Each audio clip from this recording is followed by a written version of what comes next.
Ketika misalnya kita mau bikin sabun, itu yang kita butuhkan cuma tetesannya aja. Tetesan dalam 2 atau 3 tetes kita bisa bikin sampai 500 sampai 1000 untuk 1000 biji ketika kita bikin sabun.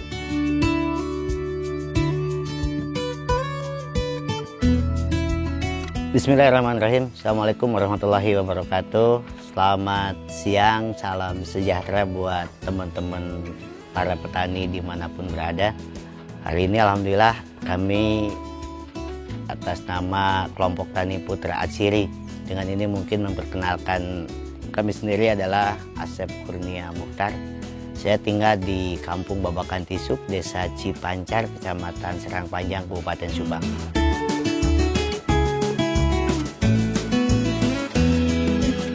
Saya senang dengan budidaya ini mulai dari 2001. Pada saat itu mulai dari pengembangan sejak awal kami mengenal tanaman yang lebih dulu adalah tanaman nilam atau pacoli. Nah dari sana di tahun 2004-2005 saya udah mulai mengembangkan serai wangi. Karena pada saat itu nilam di sana jatuh, makanya saya cari komoditi yang baru adalah serai wangi. Nah mulai dari situlah kita mengembangkan sampai sekarang pengembangan untuk serai wangi.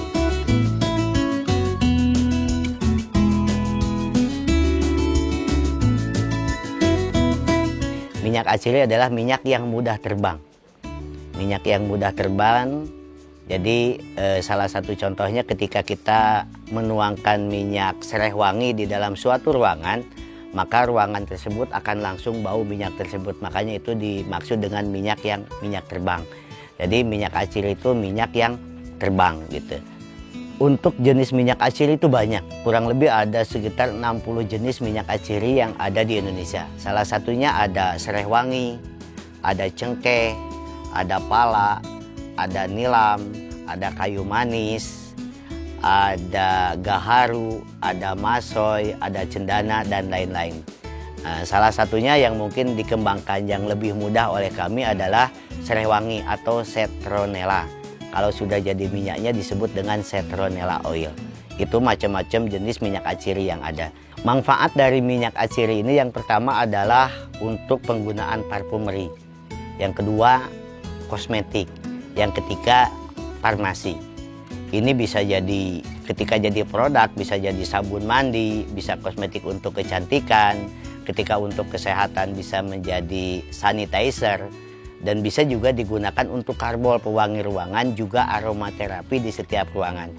Dan mungkin ini juga bisa kita jadikan sebagai usaha kelompok yang nanti kedepannya mulai dari cara budidaya dan produksi, dan kita memiliki produk sendiri secara bersama-sama untuk kelompok. Dan itu menjadi kebutuhan untuk memenuhi kebutuhan baik yang ada di desa-desa maupun di kota-kota. Insya Allah ini akan menjadi sumber kehidupan buat warga masyarakat yang ada di Indonesia.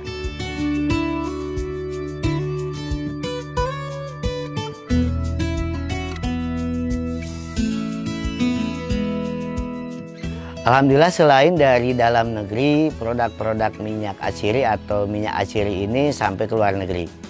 Gitu. Jadi mulai dari kebutuhan dalam negeri sampai ke luar negeri kita sudah ada, dan itu sudah jalan dan kebanyakan ketika ekspornya itu kita ada yang ke Jerman, ada yang ke Prancis, ada juga yang ke Singapura, ada juga yang ke Italia.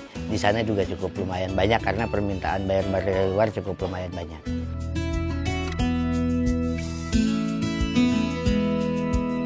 Alhamdulillah peran pemerintah di sektor minyak atsiri atau pertanian tentang budidaya minyak atsiri ada. Yang pertama yang mungkin yang sudah sampai ke kami adalah bantuan berupa bibit, yang kedua berupa alat destilasi. Sebelum kita dapat bantuan dengan target produksi agak lambat karena dengan jumlah alat produksi yang nggak begitu banyak. Tapi ketika ada bantuan dari pemerintah, maka bisa mempercepat untuk waktu produksi kita.